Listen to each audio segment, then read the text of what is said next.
data scientists, my name is Jessica, and today we're going to be looking at admission rate for each major at UC-Berkeley. Let's go ahead and read through the question. We want to write Python code to calculate the admission rate as a decimal between 0 and 1 for each major and store it in the column admission rate in a data frame titled DF applicants. So your solution must include only a single row for each major. Each row must contain a major variable or column and an admission rate variable column. So you can create extra columns, but it won't be graded. So we're once again going to be using the UC-Berkeley graduate program data, which just contains data of the students that applied to UC-Berkeley.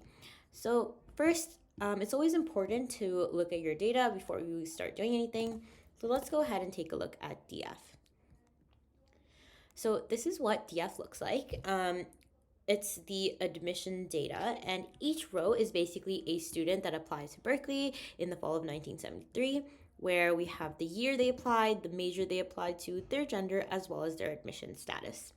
So this is the data that we're working with, and our end goal is to basically create a data frame that has one row for each major, the major being A, B, C, D, E, F, and other, as well as an admission rate column that contains the admission rate for each major.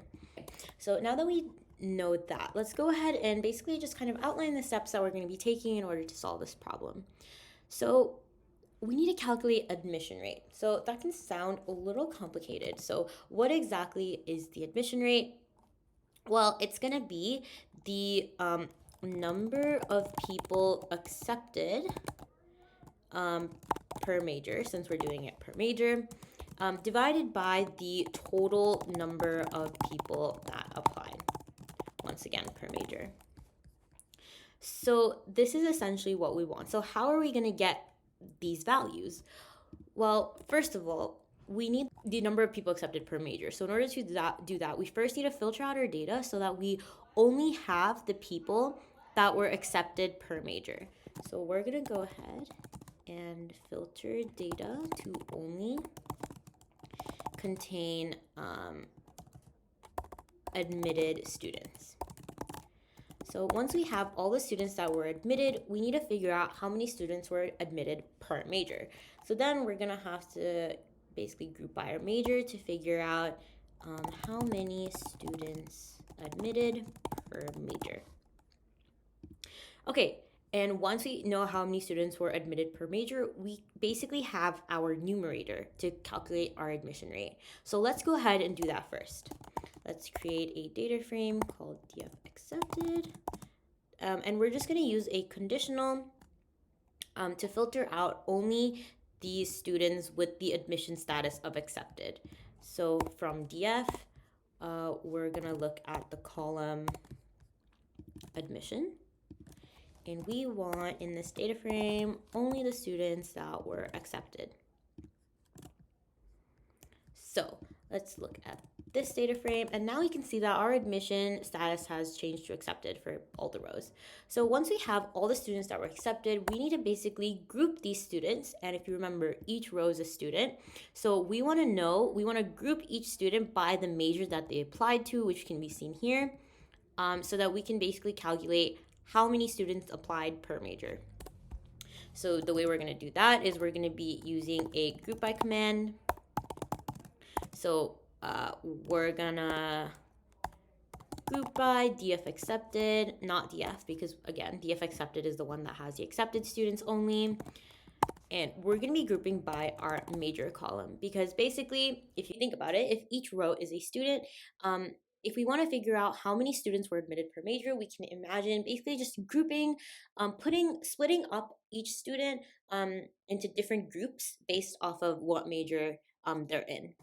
So that once we split up the groups, then we can go ahead and aggregate by counting each of the students. And if a student is row, then we're going to be counting all the rows with the same major.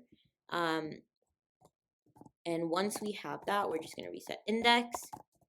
So if we go ahead and take a look at what this looks like now, see that we have a row for each major, as well as these columns, and they all have the same number because we're not actually looking at any of the data that's inside these columns. We're simply just, if we're putting the students into groups, we're just counting off the rows. So we're counting the number of rows that have the major A.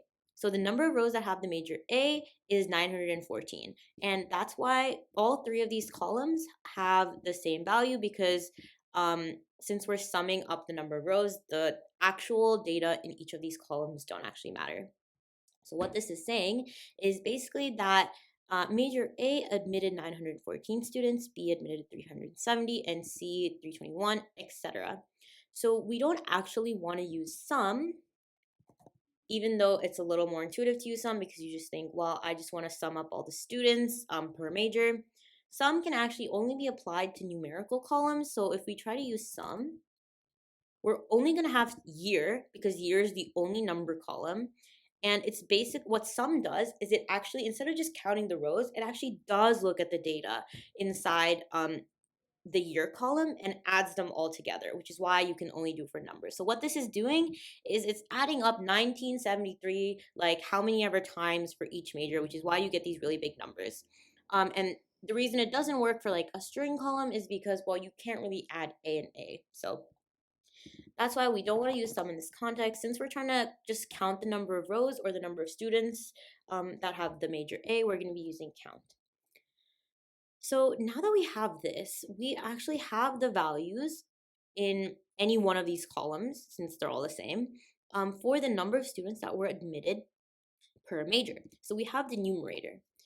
Now we need to find the total number of people that applied per major. So how are we going to do that? Well, we're going to do a very similar process where the total number of just applicants are basically going to be, we're going to group by again, but instead of only grouping by the accepted people, we're just going to group by everyone that applied, which is stored in our original data frame, DF. So we're literally going to do the same thing. We're going to group by major. We're going to aggregate by count again, and we're going to reset index. So we take a look at this data frame. It looks very similar, but the numbers are just bigger, which makes sense because this contains everyone that applied to major A, not just the people that were accepted to major A. So now we basically have all the values that we need. We need to just create the admission rate column. So to create a column, we're just going to put it in brackets like this with the name. We're going to be calling it admission rate.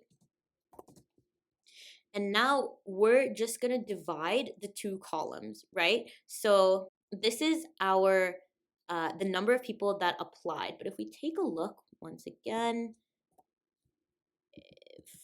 if we just look at our accepted, we can take any of these columns. I'm just going to choose year, but you can choose gender admission since they all contain the same values. We want to divide this year column with the number of people that applied year column. That's going to give us the rate.